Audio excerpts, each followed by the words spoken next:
Hello there, welcome to the Saroy channel, wherever you are in the world, and so much love to each and every one of you. I do hope you're doing great. I'm doing fabulous, thank you very much. And isn't it exciting? We've got another story tonight and you're going to just love it. I certainly look forward to this story, so I hope you do too, because there's nothing, as I always say, that beats a good story. And it's just fabulous when you get involved in a story, the details of all the characters. It's so lovely when you get that. And let's get started with tonight's story. Dear Sarah and all your lovely listeners, the seagulls stretch out their majestic white wings. They pirouette, surf and sail across the sky with grace and agility, like masterful acrobats, with white feathery plumage, yellow beaks and dark sharp eyes that don't miss a trick. For these birds of the ocean notice everything. They notice the strange bundle of bedraggled clothes that appears to have washed up on the beach, tangled and knotted up in seaweed. They observe a couple of tasty dead fish. They notice someone's sunglasses and an old shoe lying tucked under a layer of beach sand. The grey sky hints of a blue dawning, as it lightens and becomes stained with the subtle injections of yellow and orange, as the sun rises across the ocean, leaving a shimmering glaze over the water. The seagulls' loud, raucous shrieks can be heard for miles around. People lying fast asleep in their cosy beds lightly hear them, as a familiar background intrusion in their dreams, that they are well acquainted with, so it wakes them not up. The nurses returning from night shift lightly hear them. The bakers rising early to get bread in the oven on time lightly hear them. The night watchman guarding the old museum in town lightly hears them. The young man getting up for a morning jog lightly hears them. The children being woken up to get ready for school lightly hear them. The adults preparing for a day of work hear them. And the recently widowed old man, Weston Taylor, hears them. It is their calls that has rudely jolted him out of his sleep, as if he suddenly sustained a whiplash injury from being flung forwards from unconsciousness to consciousness in a single second. By all accounts, in this serene, idyllic part of the world, it's not the sound of a rooster that wakes you from your sweet, restful slumber, announcing the birth of a brand new day, but it is the seagull that fulfills that pivotal role, seeing it as an essential part of their early morning routines, to impress upon all the local residents in this beachside town to become aware of the new day that now lies ahead of them, like a bright opportunity. Weston Taylor opens his eyes when he hears the seagulls, as he still has not become acclimatized to their loud screeches. "Damn those wretched birds," he mutters under his breath. "I'd happily wring their necks right now, if given the chance. Why do they have to be so damn noisy? I was having such a good dream, but they've ruined it for me now." He knew full well from learned experience that now that he'd been rudely awakened by a seagull's shrieks, that he'd never get back to sleep, which means he may as well get up and potter around the house, making coffee for himself and taking his beloved dog Trout to the beach for his morning walk. So with a resigned, weary sigh, dappled with a degree of acceptance, he glanced briefly at the endearing childlike ladybug alarm clock on his nightstand that had been given to him by his daughter Kirsty when she was only 11 years old for his birthday. He still remembers how proud his daughter had been to give it to him. "I got it for you, Daddy, 'cause ladybugs are lucky," she told him proudly. "The clock will keep you lucky and you'll never ever be late for work, ever." It would seem the ladybug clock had indeed been lucky, as even after all these long years, the clock still kept perfect timing. It reads the time on its bug-like face as being 5:10. Weston recently moved into a contemporary, unconventional, square-shaped house, made of glass and steel, with intentional avant-garde symmetry that incorporated state-of-the-art, sharp, clean lines and a distinctive geometric shape. Weston remembers the estate agent vividly oohing and ahhing about this revolutionary house. "It's a fine work of art, Mr. Taylor," she had said. "This house makes a wonderful statement that demands to be noticed, let me tell you. It makes you pay attention to it. If this place was small enough and was portable, she chuckled, as if amused with her own ingenious joke, I'm in no doubt it would be on display at the Museum of Modern Art. Mr. Taylor, all I can say, if you and your lovely wife buy this extraordinary architectural creation, you have your very own Jackson Pollock on the beach. If you get my drift, she said, giving Mr. Taylor a mischievous wink. What I ask you can be better than that.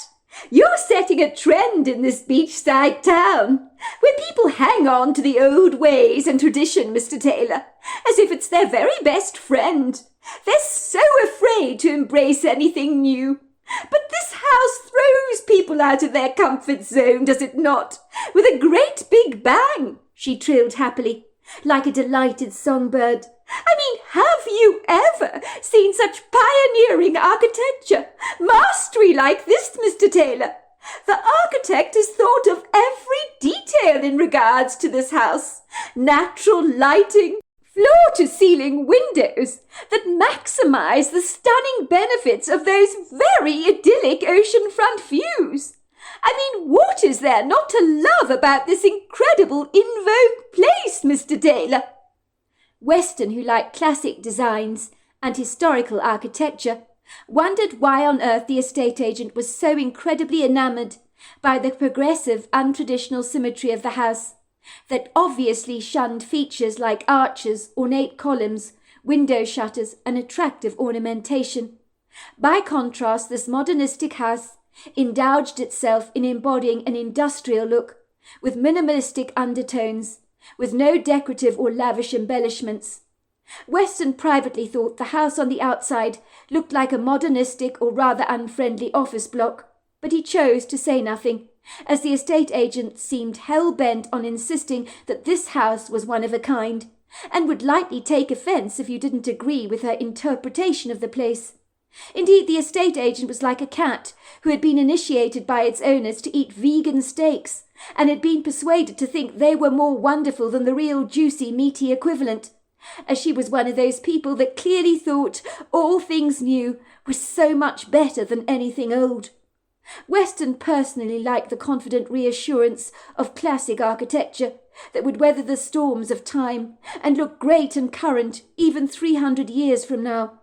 He was sure that by then this ultra-modern, state-of-the-art home, built from steel and glass that he was viewing, would long since have gone out of fashion and even appear outdated. He had given the estate agent a watery smile and said, "Nice," for he didn't know what else to say. The agent had not been remotely impressed by his employment of the word nice. It would seem the word nice had made her eyes pop out of her head, and her mouth drop open and close like a stunned goldfish. It was not exactly how she would have described this modernistic property.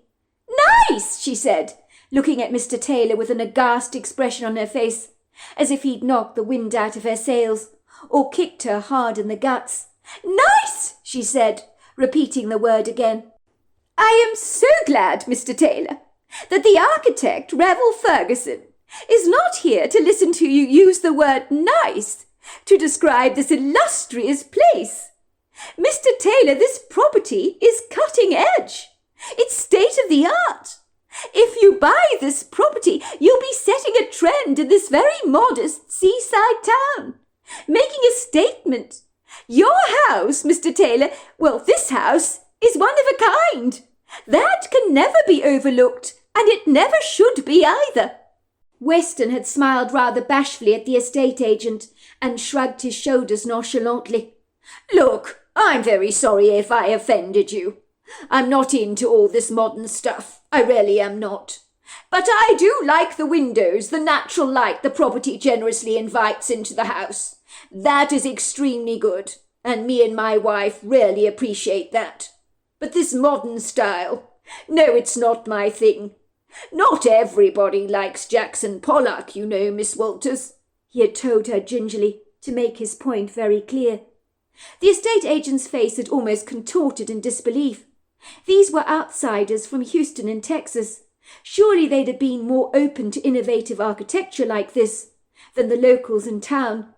She had been so sure outsiders would have thought this property was like manna from heaven, where the future had come crashing through the clouds and spilled its magic on the beach. But much like the locals in this part of the world, Weston and his wife Jo were stubborn, resolute traditionalists that viewed change suspiciously, approaching it with a reluctant caution, like a dog might sniff a brand new dog on the beach, with a degree of uncertainty, to determine whether the new friend crossing their path was actually friend or foe. "The Taylors will fit in here very nicely," the estate agent thought privately to herself. "They're cut out from the same predictable cloth." It would seem she was bitterly disappointed that the couple did not see the property through her eyes or share her enthusiasm. But still it was a sale, and no estate agent is going to look a gift horse in the mouth, even if her potential buyers had failed to appreciate the stunning masterpiece. In truth, for Weston and his wife, it was the prime location of the property, its availability for purchase, its not too hectic price tag, and the spectacular oceanfront views that had made the house an irresistible purchase.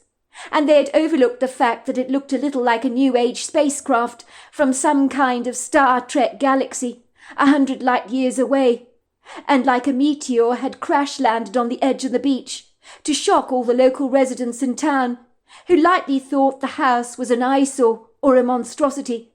There was no doubt it did stick out among the other houses in these parts, like a sore thumb.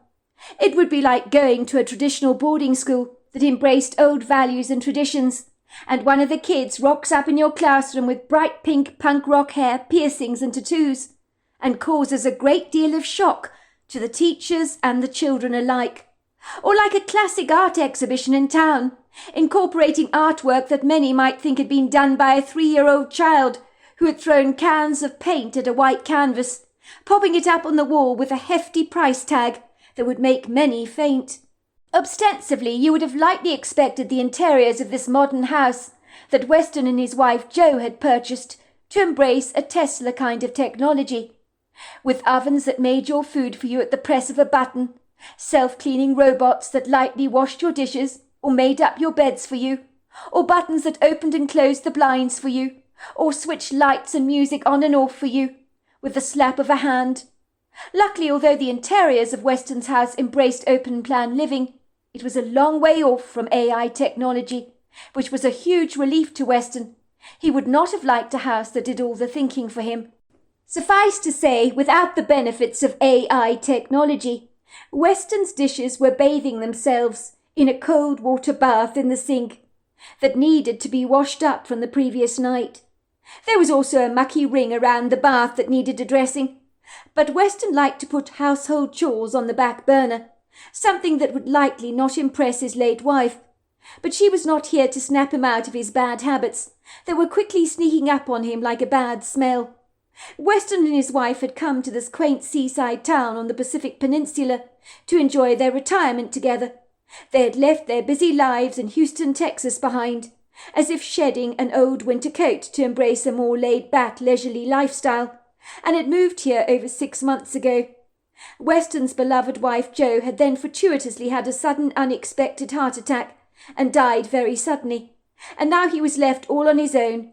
So getting up early in the morning to enjoy a walk across the beach was helping him to heal from the sad, devastating loss of his wife that had hit him hard.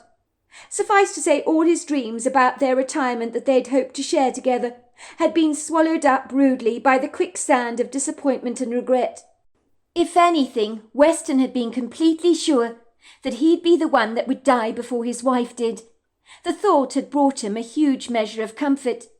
But now he was left alone to paddle along the ocean of life with only one oar, without his beloved wife at his side, who he missed desperately, and it was a daily laborious battle of overcoming a lugubrious melancholia, without her around, that was beginning to fester in his heart like a fast-growing mould, which was far from healthy for him. Living here in this minimalistic house, with its unsympathetic, cold-blooded heart on his very own, was not going to be easy, as his wife's absence from his life had almost certainly left a vacuous hollow that could never ever be filled. Weston's big black mixed-breed dog Trout helped make life a lot more bearable for him, He was as large as a mountain dog that he'd rescued from a shelter in Houston 3 years ago and had been handed over to the shelter only because the owner said the dog had never stopped growing and was far too big for her tiny apartment, so she had sadly had to give him up, with great regret. So on this unassuming, rather unremarkable morning, where Weston thought the routines of the day would be very much the same, Trout came bounding into the bedroom with a spirited ebullience and began to nuzzle Weston excitedly with his affectionate slobbery wet kisses.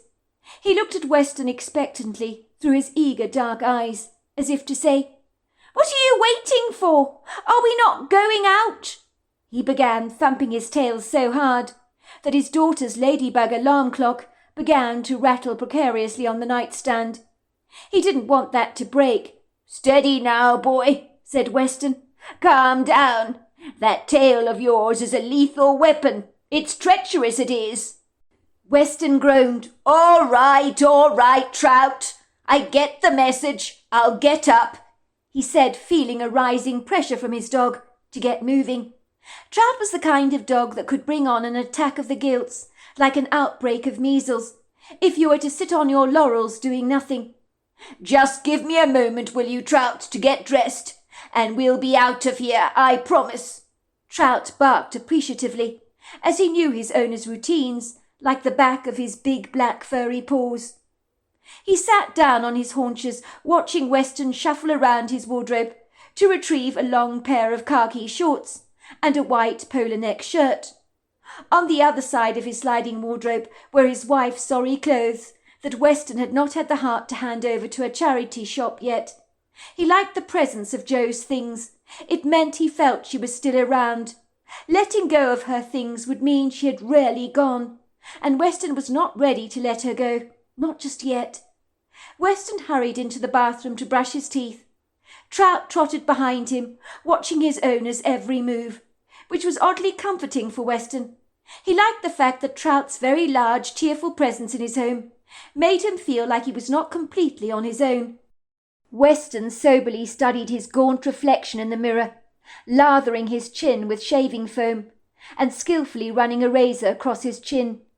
His wife Jo had hated facial hair or beards of any kind with a passion, and now she was gone it had not even crossed his mind to grow one.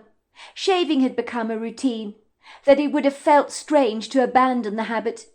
He stared at his reflection through the mirror and realized that his skin looked pale and ghost-like, his face most certainly thin and gaunt.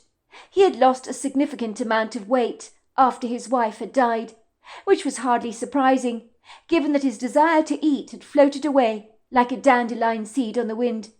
He was still struggling to regain his repressed appetite. It would seem his 2 adult children, who lived in Houston, were bullying him to start eating again. His daughter Kirsty kept telling him how dreadful he looked these days on their video chats together.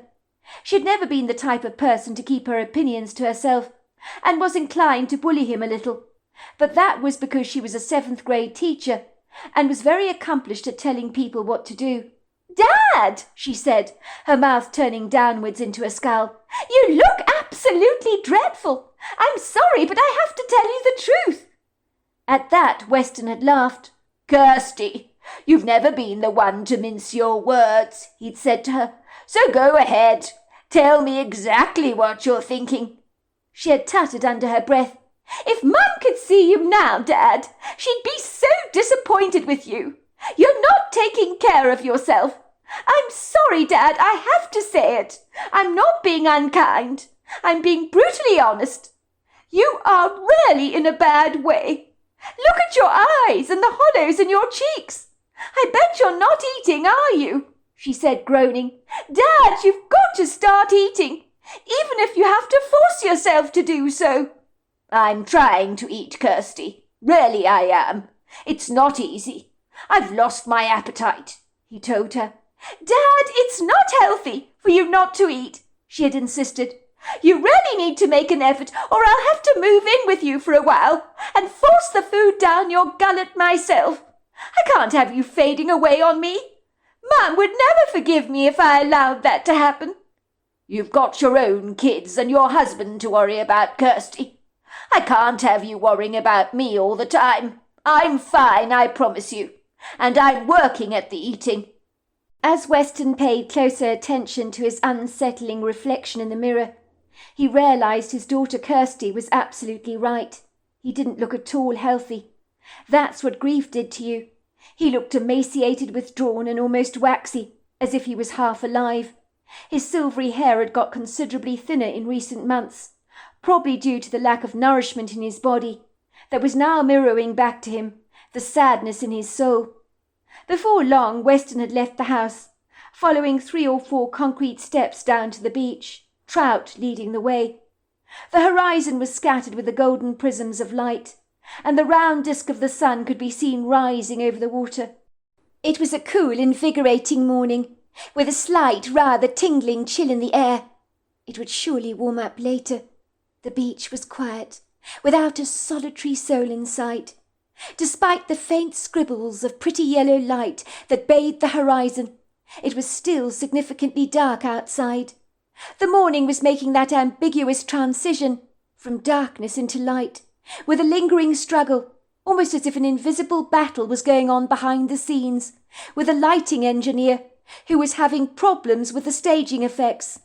Very often the silence was broken to the screeching, squawking sounds of the gals, who were up and about so annoyingly early this morning, and there were 3 of them on the edge of the beach, making fast work over a couple of dead fish, gifted to them by the tide. They were scuffling over the fish. Once Weston got to the bottom of the steps, he abandoned his flip-flops eagerly, close enough to the house so he'd find them again on his return journey. He proceeded to walk across the beach. The beach sand was cold to the touch, but he enjoyed the texture of its gentle roughness as it sloughed against his bare feet. Like a luxurious exfoliant at a beauty spa, he was thoroughly enjoying the lovely feeling of the cool breeze nuzzling against his cheeks. He did privately wish he'd brought a windbreaker along with him, to wear over his shirt, as after his recent weight loss, he was a lot more sensitive to any chills in the air. He did briefly consider going back to the house to retrieve a windbreaker, but Trout was energetically charging along the beach with such a merry gusto. He didn't have the heart to go back to the house, as Trout would be so disappointed. Some sacrifices were well worth making, and besides, if Weston increased his walking pace, he'd surely soon warm up. Weston's regular walks on the beach had improved his fitness exponentially. In a trice he impulsively decided to step up the intensity of his pace and run after Trout, as Trout had his nose pinned to the beach sand. He seemed rather intrigued about something, almost as if he'd picked up an unusual scent on the wind that warranted investigation. Weston found himself charging down the long ribbon of beach, past the promenade, where there were a string of eclectic shops gathered together rather cosily, like a close group of gossiping friends. The shops conspicuously fringed the broad walk. There were a couple of clothes boutiques, a mystical shop selling dream catchers and interesting stones, an Italian restaurant called Big Mama's, the Ivy Leaf coffee shop, Bert's ice cream parlour, and a traditional pancake place called the Squidgy Maple that sold the fluffiest pancakes you've ever tasted in your life. Soon Weston was running towards these islands of rocky outcrops at the far end of the beach, that were more wild and secluded, and stretched back into a woody area that boasted groves of tall, lofty trees. As Weston began to run, he felt his breathing intensify and his body warm up, and the energizing, spirited run across the beach was satisfyingly invigorating. He began breathing furiously fast. His heart rate intensified, so he could feel it booming violently through his chest. It felt so good to be up and about this early, and the rest of the world was fast asleep, although there were indeed a couple of sailboats now out, seen on the horizon. But they were far enough away for Weston to feel as if all that was up and about right now was just one man and his dog. He was surprised to find he was thoroughly enjoying himself this morning, and laughing at Trout's enthusiasm, which was contagious. His dog bounded across the beach, leaving a trail of his paws indented in the sand. The waves crashed and galloped rambunctiously towards the shore, like a vast army of white stallions. The ocean seemed to have a frantic energy this morning, as it appeared to be roaring furiously and doggedly purging out a plethora of seaweed that was strewn across the sand, along with a bountiful discharge of broken seashells that were scattered liberally everywhere, none that appeared to be intact, which was a pity, as Weston rather liked to collect shells. Trout seemed industriously focused on a smell that had grabbed his attention. He nuzzled the air with his nose, as if drawing close to his quarry. Trout had a remarkable sense of smell, but then again, most dogs do. On one occasion, when Weston had returned from a grocery shop, he'd left the shopping in his trunk while attending to his phone call from his son Russell. It would seem that he found Trout sitting at the trunk end of the car, barking at all the shopping, as if to say, "Something in there smells really good." When Weston opened the trunk, Trout had dived unabashedly into the car, darting like a bullet towards one of the bags, pulling out a package in his jaws containing a large fillet steak. "No, that's not for you, Trout. Put it down, boy," Weston had scolded him, wagging a warning finger at him. But Trout had taken no notice of Weston. He knew his master had a heart made out of marshmallows, and he'd used this knowledge to his full advantage. Weston began chasing after Trout, who was far too fast for him. His dog eagerly scratched open the packaging with his paw, retrieving the fillet steak, gobbling it all up with such appreciative gusto that Weston had tried very hard to be angry with the dog. But the incident had been so hilariously funny and so utterly charming, it was impossible to scold that big bundle of mischief. Not that his wife would have approved, or even agreed for that matter. That Weston had keeled over in laughter, and laughed so much that he had stitches in his side, and it began to hurt, as if he'd done hundreds of sit-ups. How could you possibly reprimand a dog for eating a fillet steak, when people paid good money to experience belly laughs as good as this, by booking tickets for an expensive comedy show? Having said that, Weston had been completely dazzled by Trout's incredible sense of smell, and how out of dozens of shopping bags he had accurately pinpointed the exact bag containing the fillet steak. One thing was for certain, Trout would make an excellent drug recovery dog, the kind you see in airports sniffing all the luggage on the conveyor belts. Maybe Trout had missed his vocation in life. Certainly it seemed this morning that a smell had intrigued him from a long way away, and Trout seemed more preoccupied than ever and excited by a scent, more so than the fillet steak incident, which was oddly bizarre. What could be more interesting to a dog than a fillet steak? Weston wondered if he'd picked up the scent of somebody else's dog on the beach. Weston had thought that no one was up and about now. It was still far too early for even the bold, fanatical sports enthusiast to be taking a jog down the beach. Weston knew for many, even with the soft blue sky beginning to creep over the horizon, it was still a tad too early for people to be up and about. Trout unabashedly rocketed towards the rocky outcrop at the end of the beach, where large sculptural boulders interspersed with tiny little rock pools containing sea anemones and starfish were clustered together like a large island of flattened stones. He began to bark excitedly at something. Then he sat down on his haunches and stared up at this big, black, ambiguous thing. Weston squinted as he tried to focus on this towering blob of black standing before him, with hair not unlike his dog's. "What the hell is that?" he wondered. He couldn't see clearly. Weston remembered he wasn't wearing his glasses for close-up scrutiny. He had found close-up he didn't see terribly well. His eyesight had badly deteriorated in recent months, especially after his wife's fortuitous death, and so he took his glasses with him everywhere he went, in the event he needed to study something close-up more intently. Gone was his 20/20 vision he had enjoyed so much as a younger man. Weston pulled out his glasses from his pocket in the back of his long khaki shorts and perched them on his nose, peering up at this big towering form that stood before him. "What the hell is that?" he wondered. He looked like an old man struggling to read the tiny small print on the back of a bottle of pills. It was a battle to focus on this 9-foot blob of long flowing dark hair, with a distinctive bullet-shaped head and ponderous shoulders. He gasped in astonishment as he focused on this massive thing, built like an army tank. The critter was staring back at him, through yellow-brown eyes, not flinching or even moving a muscle. It would be easy to believe it wasn't even there. Weston was so sure he was not seeing right. Maybe his glasses were filthy, badly smudged. So now he was seeing distorted images that were tricking his imagination. He hurriedly removed his glasses from his eyes and began vigorously cleaning them on the fabric of his shirt, replacing them on his eyes again. But then he knew what he was seeing was not a smudge nor a blur on his lens, but a Titanic-sized male Bigfoot. You've got to be kidding! Did these things even exist? Or was he actually back at home in his bed, dreaming this? If that was indeed the case, this was a very lucid, explicit dream, but not an unpleasant one at that. Weston knew that this was no dream. He was too befuddled, too astounded to react with fear.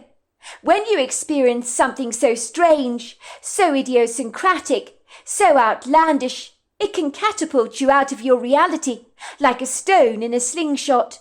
You think to yourself that whatever you're perceiving, it just can't be real. No, it's not. And when something is not real, all fear is eclipsed and expunged. So why would you be afraid of something that does not exist? It would seem for Weston, he was having a hard time making sense of what he was seeing. The Bigfoot, who stood there like an ice statue, was giving Weston permission to study him, it would seem. In a trice, the smouldering silence was soon broken, when the Bigfoot spoke to Weston in a strange language that miraculously melted into English in his head.